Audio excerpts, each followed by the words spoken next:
Je m'appelle Kamel Daoudi, je suis né le 3 août 1974 à Cedrata en Algérie. Je vis actuellement en France depuis 1979, donc je suis arrivé en France à l'âge de 5 ans.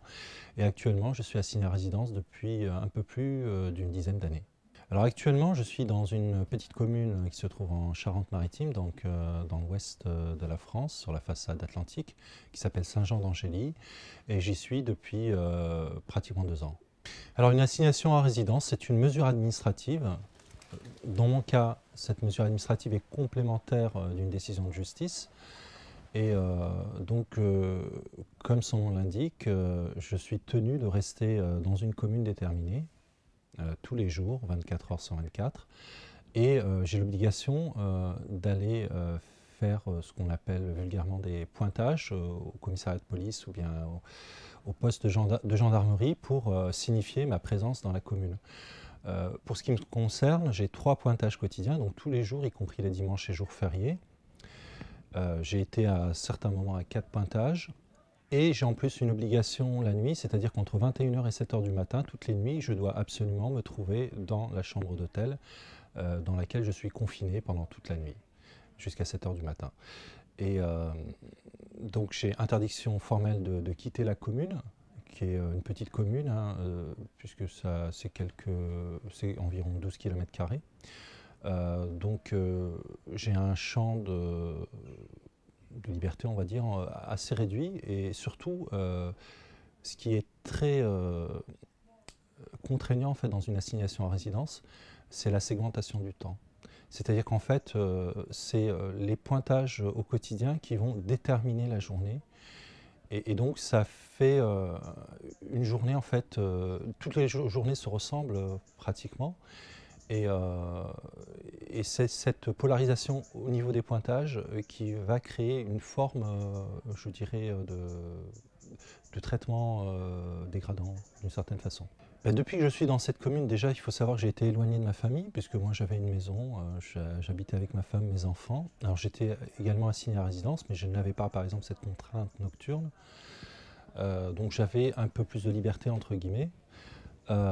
Et donc j'ai été éloigné comme ça sur le fait du Prince il y a environ 2 ans. Et donc le ministère de l'Intérieur a préféré me payer une chambre d'hôtel, me payer la demi-pension, donc le petit déjeuner et le dîner, et me contraindre à rester dans cette commune éloignée de ma famille à 460 km d'ici.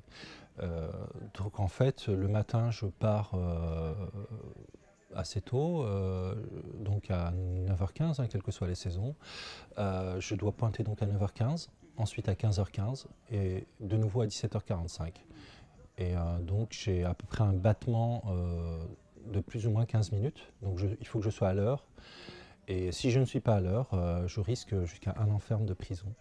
De même que si je quitte par inadvertance ou de façon de ma propre volonté la commune, je risque jusqu'à 3 ans ferme. Entre les pointages, étant donné que le ministère de l'Intérieur m'a retiré ma pièce d'identité, je ne peux pas travailler, je ne peux pas faire de formation. Et donc mes journées se réduisent essentiellement à lire. Enfin, j'essaie d'occuper mes journées comme je peux. Donc je suis informaticien de formation, donc j'essaie de rester à peu près à flot, même si c'est compliqué. Je lis beaucoup, j'écris un petit peu, j'ai un blog, je lis aussi beaucoup de textes de droit pour comprendre la situation et puis l'objectiver lorsqu'il y a des procédures à faire. Bah, il y a plusieurs éléments qui sont difficiles. Il y a déjà l'éloignement de ma famille. Donc cet éloignement est forcé, puisque objectivement il n'y avait aucune raison de m'éloigner de ma famille. Donc j'ai ma femme qui est contrainte de s'occuper de 4 enfants, sachant qu'elle n'a pas de famille à son lieu de résidence, elle travaille. Elle a en plus un travail qui est assez prenant puisqu'elle est enseignante. Voilà, des journées très chargées. Et le soir, elle doit s'occuper de 4 enfants qui ont 3 ans, 5 ans, 8 ans et 15 ans. Donc moi, je n'ai pas cette possibilité de l'aider. Alors qu'auparavant, au moins, je pouvais la décharger de tout ça, puisque j'étais un père au foyer. Enfin, je travaillais occasionnellement quand je le pouvais. Mais sinon, je m'occupais des enfants, donc ça lui permettait quand même d'avoir un quotidien beaucoup plus simple. Euh, Par ailleurs, au niveau de l'assignation à résidence à proprement parler, en fait, c'est vrai qu'on a l'impression que des pointages, une obligation de rester en fait sur un territoire et puis venir à des moments bien déterminés, signer un registre, on a l'impression que c'est rien, que c'est pas quelque chose de difficile à vivre. Mais en fait, quand vous en êtes à plus de 12 000 pointages, c'est-à-dire que 12 000 fois que je passe au commissariat ou à la gendarmerie pour signer le même registre, ça crée une espèce de phénomène. Enfin, moi, je compare souvent ça à la torture de la goutte. Enfin, c'est une torture qui existe, paraît-il, qui consiste à immobiliser un individu et lui faire tomber une goutte à intervalles réguliers sur le front. Donc au départ, la personne qui se fait torturer ainsi, on a l'impression que c'est un jeu rigolo. Simplement, à la millième ou la 10 000e goutte, eh ben, cette goutte qui pèse rien, ben, ça devient quelque chose d'atroce. Et on a l'impression qu'il y a un bâtiment qui s'écroule sur votre front. Donc souvent, je donne cette comparaison-là parce que pointer comme ça 3 fois par jour, avoir une espèce de rituel insensé, complètement kafkaïen, ben, à un moment, ça déshumanise parce que finalement, toute notre vie est organisée autour de ces pointages, et on se dit mais à quoi ma vie en fait finalement se réduit à pas grand chose. En fait, elle se réduit à quelque chose de très absurde. Et c'est ce phénomène d'absurdité qui fait que vous ne pouvez pas en fait avoir une prise sur votre quotidien, vous ne pouvez pas avoir de vision à long terme qui fait que vous revivez en fait la même journée. Il y a un film exactement qui fait penser à cela, où le protagoniste en fait du film revit la même journée et c'est par avance ce qui va se produire à l'instant T. Ben j'ai l'impression d'être dans ce film-là, d'être le protagoniste de ce film-là, sauf que là c'est pas de la fiction, c'est une réalité. Et en fait, ça peut paraître tellement dérisoire, mais c'est suffisant pour anéantir une vie. Puisque finalement, on ne peut rien construire. On ne peut absolument rien construire. On ne peut pas avoir de projet, même à très moyen terme. On peut pas. On est dans une espèce de supplice à la Sisyphe. Hein. Sisyphe, hein, c'est ce personnage qui a un rocher qu'il doit monter jusqu'au sommet de la montagne constamment. Et puis, pratiquement arrivé au sommet de la montagne, le rocher redescend et puis il doit le remonter une nouvelle fois et ainsi de suite. C'est un peu ça. C'est un peu ça. L'assignation à résidence, c'est un peu ça. Et pour moi, avoir vécu la prison et l'assignation à résidence, je suis en mesure de comparer en fait les deux. Et à mon grand désarroi, et j'aimerais pouvoir dire le contraire, mais malheureusement c'est pas vrai, eh bien l'assignation à résidence est beaucoup plus contraignante que la prison. Même la prison que j'ai connue, c'est-à-dire au quartier d'isolement, avec un statut de DPS, c'est-à-dire détenu particulièrement surveillé, donc qui m'imposait par exemple des changements de prison tous les 3 mois en moyenne. Donc un changement de prison, si on arrive à 4 h du matin, on vous dit vous partez, on ne vous dit pas où, et vous avez 10 minutes pour faire votre pactage, et il y a une escorte surarmée, cagoulée, qui vient vous prendre au petit matin pour vous emmener, vous ne savez pas où. Donc j'ai vécu ça pendant 4 ans et demi sur mes 6 ans et demi de prison, et même ça, c'est moins violent que ce que je vis actuellement depuis plus de 10 ans. Alors moi, il faut savoir que j'ai été condamné pour l'intitulé exact, c'est Association de malfaiteurs en relation avec une entreprise terroriste. Donc c'est une longue périphrase pour dire que j'aurais été impliqué dans un groupe qui fomentait une attaque contre, pour le coup, des Interaméricains. Ces accusations n'ont jamais été objectivées. Même le magistrat instructeur de l'époque, Jean-Louis Bruguer, le reconnaît à demi-mot dans une interview récente. Il y a eu des câbles Wikileaks qui démontrent que si j'ai été condamné, c'était parce qu'il y avait un contexte bien particulier, l'après 11 septembre, et parce que la réputation des magistrats de la Galerie Saint-Éloi était telle qu'ils ont pu obtenir cette condamnation. Mais sur le principe, il n'y avait aucun élément qui permettait normalement de nous condamner. Enfin, j'entends des éléments objectifs, des éléments sur lesquels matériels. Donc c'est déjà très difficile de subir une condamnation. Moi, je suis comment dire, ce qu'on me reproche, c'est pas vrai. Enfin, moi, je ne reconnais pas les faits pour lesquels j'ai été condamné. Donc ça, c'est déjà difficile à vivre.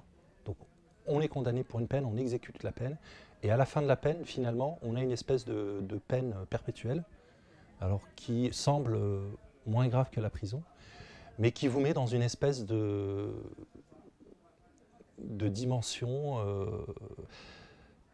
une espèce de quatrième dimension, en fait, où vous n'avez pas de... où votre vie est complètement absurde. Et donc là, au bout de 17 ans, oui, vous êtes en droit de vous poser tout un tas de questions. Donc moi, j'ai essayé de lutter sur le terrain du droit. Donc j'ai fait énormément de procédures. Je suis allé devant les plus hautes juridictions françaises, donc à savoir notamment le Conseil d'État, le Conseil constitutionnel. J'ai, avec mes avocats, posé notamment 2 questions prioritaires de constitutionnalité, une à laquelle le Conseil constitutionnel a répondu, une autre qui est encore en cours d'étude. J'ai fait plusieurs requêtes auprès du tribunal administratif qui est chargé de trancher donc, les affaires entre les individus et les administrations. Et donc ce tribunal administratif m'a utilisé plusieurs moyens détournés pour m'empêcher d'arriver à mes fins. Et c'est vrai que on peut dire que sur le terrain du droit, en tout cas au niveau national, j'ai fait à peu près le tour. Et j'ai eu très peu de victoires, des toutes petites victoires qui paraissent insignifiantes, mais avec énormément d'énergie, avec plusieurs dizaines de milliers d'euros qui ont permis voilà, de payer les avocats notamment, avec 6 avocats spécialisés sur ces 10 années.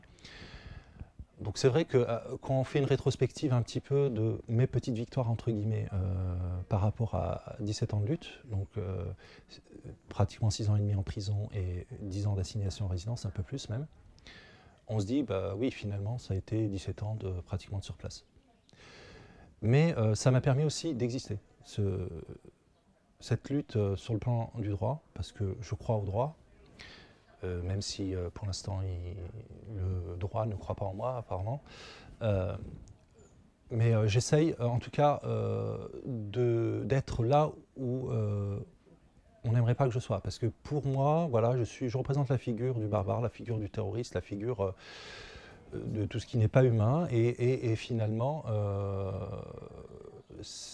lutter aussi avec des outils du droit, c'est une manière de contredire les personnes qui m'affublent de tous ces noms et leur dire non, je suis humain et j'essaye avec mes moyens, avec le peu de moyens dont je dispose, tout simplement d'expliquer que ce pourquoi j'ai été condamné n'est pas avéré et que les choses sont bien plus complexes qu'on les a présentées dans la presse à l'époque où j'ai été mis en examen puis condamné, et que je lutte pied à pied contre les gens qui apparemment ont décidé de m'enterrer, parce que je ne vois pas pourquoi autant d'acharnement finalement.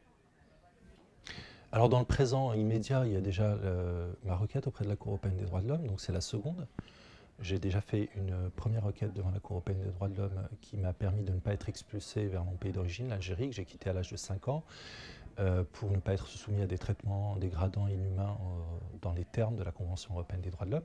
Là, donc, j'ai entamé ces derniers jours, ces dernières semaines, une seconde requête devant la Cour européenne des droits de l'homme pour lui demander de trancher les violations de l'État français, en tout cas ce que j'estime être des violations de principes de droits fondamentaux, notamment le principe du droit à mener une vie privée et familiale normale, le fait qu'on ne puisse pas assigner a priori normalement dans un état de droit une personne comme ça ad vitam aeternam perpétuellement, sans aucune perspective de fin de peine, puisqu'il s'agit d'une peine, même si elle n'est pas judiciaire, elle est administrative. Voilà, donc c'est la dernière requête que j'ai faite. J'espère que la Cour européenne des droits de l'homme me donnera raison et demandera à l'État français de respecter ses obligations par rapport à la Convention. Et puis ensuite, je souhaite peut-être également saisir d'autres instances internationales, notamment le Haut Comité des droits de l'homme de l'ONU, parce que j'estime que ma situation est anormale dans un État qui fête les 70 ans de sa Déclaration universelle des droits de l'homme. J'ai vécu en France depuis l'âge de 5 ans et je ne vois pas la France comme étant un pays qui peut faire subir à une personne et à travers lui à toute une famille une peine illimitée, une peine qui n'a plus aucune raison d'être, une peine qui est complètement kafkaïenne. Je ne trouve pas d'autre mot pour la qualifier. En fait, j'ai fait l'objet, lors de ma condamnation, d'une interdiction définitive du territoire français. Donc dans la mesure où l'État français a considéré que je devais être expulsé, donc vers mon pays d'origine ou vers un pays d'accueil, j'ai fait tout un ensemble de démarches pour essayer de trouver un pays d'accueil. J'ai sollicité énormément de pays, je n'ai jamais eu de réponse positive. Et donc, lorsque la Cour européenne des droits de l'homme est intervenue pour demander à l'État français de surseoir à sa décision d'expulsion et donc de me permettre de rester sur le territoire français, donc là, l'État français m'a assigné à résidence, et comme cette assignation à résidence est adossée à l'interdiction définitive du territoire français le temps que je trouve un pays d'accueil, de fait, je me retrouve dans une peine perpétuelle, puisque tant que je n'aurai pas trouvé un pays d'accueil, ou tant que je ne serai pas revenu à mon pays d'origine, qui est le seul pays finalement vers lequel la France accepterait de m'expulser, eh bien mon assignation à résidence continuera. Donc c'est un peu l'histoire de l'œuf et de la poule. Voilà, c'est un cercle vicieux et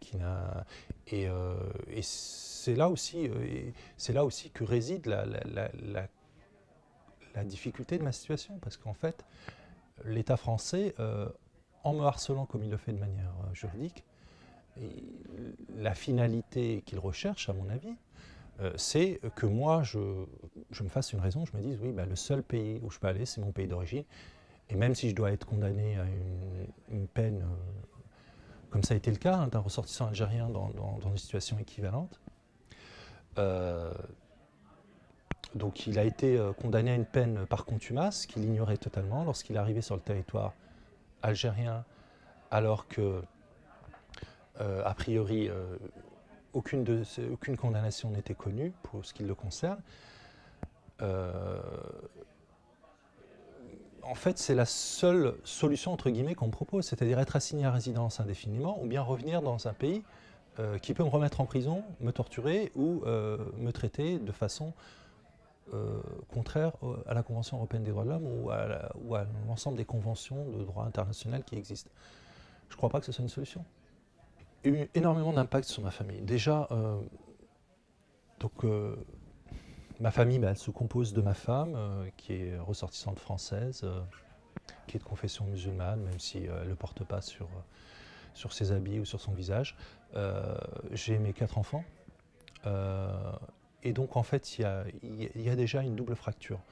Parce que ma famille ne se sent ni vraiment française, alors que ma femme est française depuis des temps immémoriaux, j'allais dire, ni vraiment algérienne, ni vraiment musulmane, entre guillemets, si on doit élargir le spectre. Et du coup, il n'y a pas en fait elle ne fait l'objet d'aucun soutien, ni de la communauté entre guillemets musulmane ou arabe ou algérienne ou ce que vous voulez, ni de la communauté française, laïque, républicaine, etc. Donc on est déjà dans un double fossé. Il y a une espèce de nini qui est très pesant. Parce que les gens qui sont de confession musulmane ou qui sont d'origine arabe ne veulent pas la soutenir parce qu'ils ont peur d'avoir soi-disant des soucis, parce que je représente le mal absolu. Les gens qui seraient susceptibles de la soutenir, ne serait-ce que par respect des valeurs républicaines, des valeurs laïques, des valeurs de droit, tout simplement, le font assez mollement.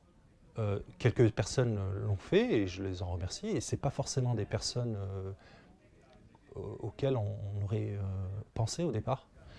Et donc là aussi, ces 10 ans d'assignation à résidence ont été m'ont permis aussi, enfin nous ont permis, enfin moi en tout cas, m'ont permis de beaucoup mûrir, de beaucoup réfléchir et de voir que finalement, des gens qui sont vraiment attachés au droit, quelles que soient leurs origines, quelle que soit leur confession, quelles que soient leurs idées politiques, à partir du moment où elles ont des principes et non pas des valeurs, parce que des valeurs on peut les monnayer, alors que des principes, ils sont les mêmes pour tous, et il n'y a pas de cette idée de marché,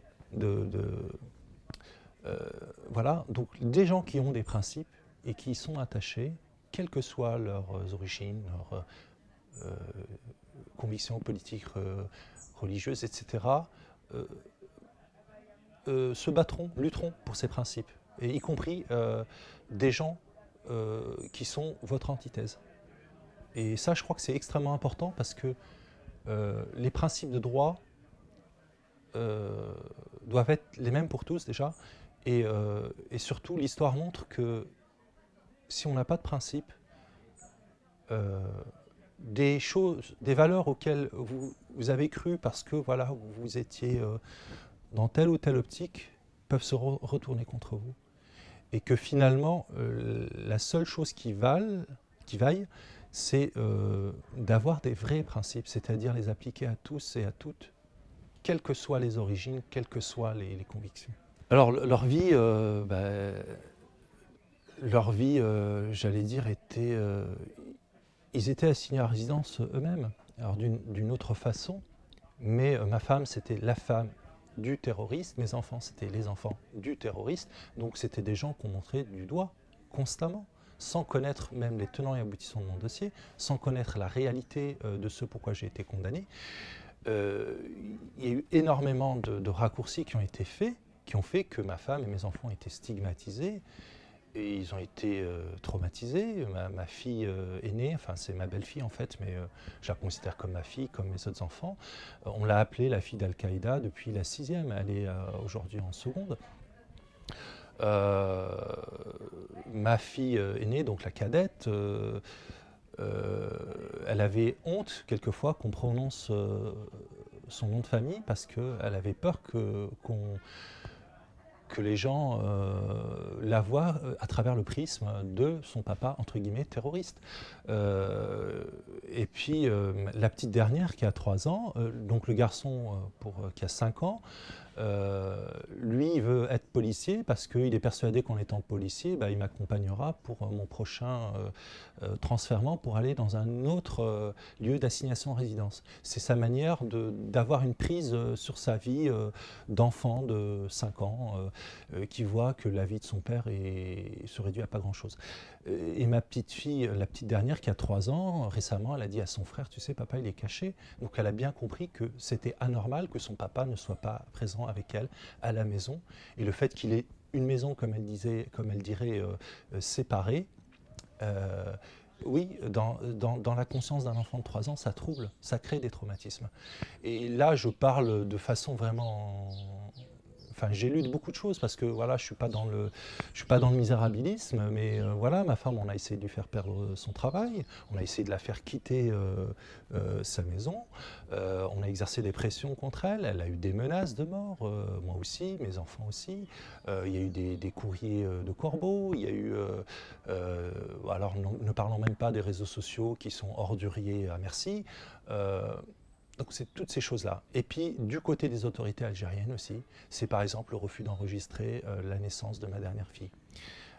C'est le refus de me délivrer des papiers administratifs qui me permettent, ne serait-ce que de pouvoir me marier, puisque ce que j'essaye de faire maintenant, c'est de me marier pour pouvoir avoir quelques droits. Parce que si je ne suis pas marié, pour l'État français, je ne suis rien. Et pour l'État algérien, de même. Et mes enfants et ma femme ne sont rien également, aussi bien pour l'État français que l'État algérien. Donc c'est toutes ces petites luttes au quotidien qui sont extrêmement compliquées à mener, parce que c'est plusieurs luttes sur des terrains très variés, c'est vraiment le quotidien où voilà, les enfants, on essaye de faire en sorte que les enfants ne soient pas stigmatisés, on essaye de faire en sorte par exemple que mon fils qui a 5 ans, il ne se fasse pas taper dessus par des gamins et traiter de chien ou des choses comme ça dans la cour de promenade, et qu'on dise aux professeurs de faire attention, parce que voilà, les enfants répètent ce qu'ils ont entendu auprès des parents. C'est ma fille qui a failli avoir une procédure alors qu'il était âgé de 12 ans d'apologie publique d'actes de terrorisme parce qu'elle est tombée tout simplement sur une personne raciste qui l'avait violentée et qu'il savait que j'avais des bons avocats, et donc pour essayer de noyer le poisson, il a été sur ce terrain-là en disant qu'elle avait tenu des propos inacceptables en classe. Voilà, c'est toutes ces choses-là. Mais ça, c'est énormément d'énergie, c'est énormément d'argent, parce que par exemple pour cette affaire-là, bah, c'est 2500 € à une avocate comme ça pour quelques mois de procédure, enfin pratiquement une année de procédure, qui nous a empoisonné la vie, qui a empoisonné la vie de ma femme. Et tout ça, les gens ne le voient pas. Alors, c'est vrai que quand on voit des commentaires orduriers, on a envie de se dire, bon, c'est des gens simples d'esprit, etc., qui réagissent parce qu'ils ont vu un titre et parce qu'ils ont déjà des idées toutes faites. Mais quand ça vient de gens quand même qui ont un certain background, qui ont une certaine éducation, etc., on se dit, c'est pas possible. Moi, c'est pas le pays que j'ai connu quand je suis arrivé à l'âge de 5 ans. Quand je suis arrivé à l'âge de 5 ans, moi, la première image qui me revient, c'est que j'ai vu la carte de la France. J'ai trouvé la forme de la France vraiment très jolie. Et j'ai demandé à ma maîtresse à l'époque, de façon très naïve, mais est-ce que c'est vraiment la forme qu'a la France en vrai, quoi? Ou c'est juste une image comme ça pour faire joli? Elle m'a dit, à ton avis, et ça m'a laissé un peu déboussolé. C'est cette image-là que j'avais de la France quand je suis arrivé à l'âge de 5 ans. Je ne parlais pas un seul mot de français. Le savon, je prononçais le sabon. Bon, après, j'ai su que c'était un mot d'origine arabe, donc j'étais pas très loin de la vérité. J'ai fait toute ma scolarité au quartier latin, j'ai fait du latin, du grec, donc je suis pas, je suis quelqu'un, je pense, qui peut dire qu'il est culturellement au moins français. J'ai été français pendant 9 mois, on m'a retiré la nationalité française, alors que je n'avais pas été encore jugé. Donc c'est toutes ces failles qui, effectivement, à un moment, on se dit pourquoi tant de haine? Parce que moi, la haine, elle n'est pas de mon côté. Là, la haine, elle est dans un système pervers, administratif, qui veut absolument en découdre avec moi, parce que, voilà, peut-être qu'ils ne veulent pas que mon cas fasse jurisprudence. Peut-être que c'est simplement une vengeance personnelle voilà, de certains hauts fonctionnaires qui ont décidé que ça serait comme ça et pas autrement pour le cas d'Aoudi. Enfin, je ne sais même pas, en fait, à quoi riment ces 17 années perdues pour moi. Je les regagnerai jamais, ces 17 ans. Et j'essaye que ces 17 années, au moins, si elles sont perdues pour moi, elles ne le soient pas pour mes enfants, elles ne le soient pas pour ma femme, et elles ne le soient pas pour les autres personnes qui risquent d'être dans mon cas, maintenant ou plus tard, dans le futur. Et c'est pour ça que je me bats aussi. Je me bats pour tout ça. Et j'espère que mon combat finira par aboutir. Parce que maintenant, il y a des moyens, si vous voulez, de surveillance qui sont colossaux, qui n'existaient même pas en 2001, qui sont... Voilà, donc si vraiment l'État français a vraiment peur de moi, comme il le prétend sur certaines notes blanches, il y a tous les moyens techniques, technologiques, de me surveiller 24 heures sur 24. Donc je ne peux voir mon traitement que comme une forme de vengeance, de vindicte étatique. Je ne vois pas d'autre explication. Alors tout à l'heure, je parlais de segmentation. Alors la segmentation, elle est à la fois dans la journée, puisque en fait, ma journée d'assignation à résidence, elle est polarisée autour de ces pointages, mais elle est aussi dans le temps long, c'est-à-dire que ma femme et mes enfants, depuis 2 ans, viennent me voir quand ils le peuvent, parce que ça a un coût, parce que voilà, il faut s'organiser, pendant les vacances scolaires. Et donc, lorsqu'ils viennent me voir, moi, j'essaye de quitter ma vie très, comment dire, très banale, très bancale d'assigné à résidence pour essayer d'avoir une vraie vie de papa lorsque ma femme et mes enfants arrivent. Mais malheureusement, avec toute la meilleure volonté du monde, avoir une vie digne de ce nom dans 9 mètres carrés à 5 ou 6 quelquefois, c'est très compliqué. Et donc, c'est une organisation, j'allais dire, militaire. C'est-à-dire qu'on est constamment en train de ranger, on est constamment en train de nettoyer, on est constamment en train de surveiller l'heure pour essayer d'avoir un quotidien qui ne trouble pas trop les enfants. Parce que ma femme et moi, on s'est fait une raison. On sait que voilà, pour ma femme, ça fait 10 ans qu'elle vit ça. Pour moi, ça fait 17 ans que je vis ça. On sait que finalement, nous, on s'est construit là-dessus sur plus d'une décennie, mais on voudrait préserver les enfants, au moins. que nos enfants aient le quotidien le moins anormal possible. Et ça, c'est compliqué, c'est vraiment très très compliqué. Ma femme fait office de papa et de maman tout le restant de l'année. Lorsqu'elle vient, bien sûr, ça pose plein de problèmes.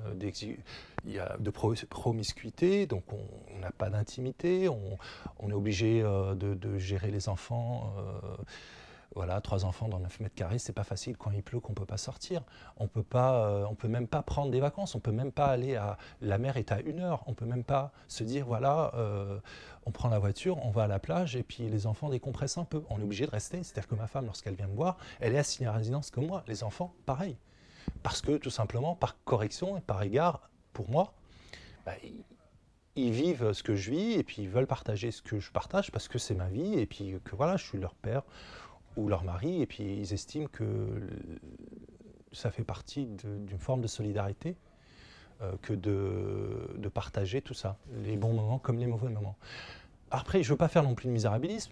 Il nous est arrivé d'avoir des fous rires, donc on vit, on essaye de vivre, on vit intensément. Ma femme, avec moi, à mes côtés, elle a eu l'impression d'avoir 10 vies en une. Mes enfants, quelquefois je fais un peu le pitre, donc je les fais rigoler, enfin ils ne sont pas malheureux. Mais c'est vrai que quand ils doivent repartir, quand moi je dois revenir à mes habitudes, j'allais dire habituelles, c'est déchirant pour tout le monde. Et après, je dois en plus laisser ma femme reprendre son planning de ministre, parce qu'elle doit elle doit travailler, s'occuper de 4 enfants, dont 2 qui sont très jeunes. Alors le piège de l'assignation à résidence, c'est de rester tout seul dans son coin et ne pas avoir d'interaction avec les autres.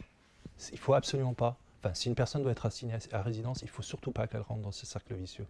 Au contraire, ce qu'on essaye de faire taire dans une assignation à résidence, c'est votre individualité. Et donc, il faut l'exprimer. C'est-à-dire qu'on veut vous mettre sous le tapis, il faut sortir du tapis, il faut aller voir les autres, il faut parler, même si c'est douloureux de votre situation. Il faut essayer de créer du lien social. Il faut aller voir des gens. Il y a des gens qui valent le coup qui valent le coup d'être vus, qui valent le coup qu'on discute avec eux et qui n'ont pas des idées arrêtées, complètement sclérosées. Donc c'est surtout le piège à ne pas tomber, c'est rester dans son coin et attendre que ça se passe. Au contraire, moi par exemple, lorsque je suis dans une nouvelle ville, j'arrive, je regarde l'histoire de la ville, je regarde la géographie de la ville, j'essaye de regarder les monuments de la ville, j'essaye de prendre, entre guillemets, possession du lieu où je suis assigné à résidence et ne pas faire en sorte que le lieu où je suis assigné à résidence me possède. Donc voilà, il y a surtout rester humain. Ce côté humain qu'on essaye de vous enlever en vous laminant avec une routine mortifère, on le casse en allant vers les autres, en étant curieux, en allant visiter des expositions lorsque c'est possible, aller voir le musée de la ville quand il y en a un, parler avec les gens, des choses très simples. Démystifier un petit peu, parce que bien sûr, quand moi, par exemple, j'arrive dans une ville, oui, il y a la presse qui parle de moi, et puis je suis souvent dépeint comme un monstre. Donc, aussi déconstruire un petit peu cette image. Et ça passe tout simplement par les relations humaines. Donc, boire un café avec quelqu'un, discuter d'une photo, avoir un échange sur une tradition, ou sur une exposition, ou tout simplement sur l'actualité. Et c'est aussi comme ça, je pense, qu'on arrive à continuer à être vivant. Alors je suis plus assigné déjà, la chose que je me suis promise avec ma femme, c'est qu'on se ferait une année sabbatique où on voyagerait avec les enfants, même si on devait les déscolariser et puis faire avec eux l'école, essayer de rattraper un petit peu le temps perdu et de ne plus être comme le petit lapin dans Alice au pays des merveilles avec son horloge qui court et qui dit je suis terriblement en retard. Donc ça c'est une promesse qu'on s'est faite, ma femme et moi et mes enfants. Puis tout simplement avoir une vie normale, pacifiée, pacifique, construire tout simplement un quotidien où la boussole, c'est les désirs de ses enfants, l'éducation de ses enfants, essayer de se construire un avenir, une situation, avoir une vie normale en fait. On recherche, vous savez, quand on a été exposé à autant de stress et autant de stigmatisation, on aspire à quelque chose de très simple, en fait. Des choses extrêmement simples, à côté desquelles souvent les individus passent en se disant quelque chose qui est banal, typiquement banal, avoir une soirée avec des amis, c'est pas possible pour moi parce qu'entre 21h et 7h du matin, je suis consigné dans ma chambre. Pouvoir partager un repas avec des amis, avec ma femme et mes enfants, c'est pas possible parce que quand c'est l'heure d'aller pointer, il faut laisser ses couverts et partir à toute vitesse pour ne pas arriver en retard. Donc c'est des choses qui peuvent paraître vraiment très basiques, très simples, mais qu'on a perdues en 10 ans.